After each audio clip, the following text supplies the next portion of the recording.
Cool.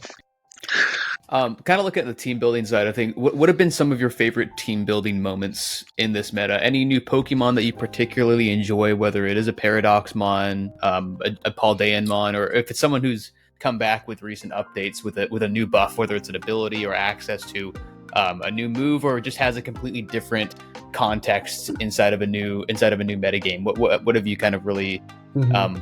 liked using or building? Well, back in the first DLC, or I think they released it a little bit before, I would say Rillaboom has been a really Yeah. healthy addition to the metagame.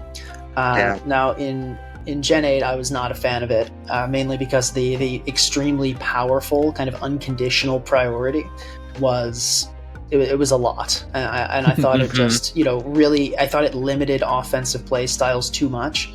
And I stand by that. I think it's pretty toxic in Gen 8, but in Gen Yeah. 9, because offensive playstyles got every buff in the world, they are now that we need Rillaboom. Just having that Yeah. option to put something on a team that can just hit anything, like even the resisted hits, it does a lot of damage. Like it can Right. do like 35 to 40 to a Roaring Moon. Like that's good damage, and yeah. So I would say that was an extremely healthy addition. I really like that. And then as for the the most recent DLC, I've been a big fan of Raging Bolt. Yeah. Okay.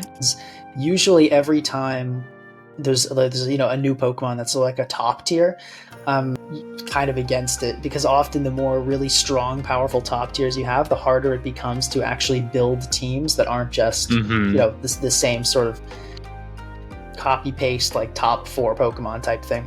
Mhm. Yeah. But Raging Bolt is a unique mix of being really, really powerful, but also very healthy. So it's not hard to limit. Like when you're building, you don't feel like, oh my gosh, I forgot my Raging Bolt answer. Time to go and restructure everything. Like the way Yeah. you can sometimes do with King Gambit or Gliscor or something like that. As long as you have it's stopped pretty much by Great Tusk. It's not that fast. It you can run Substitute to mess it up. There are a lot of things you can do to limit a Raging Bolt,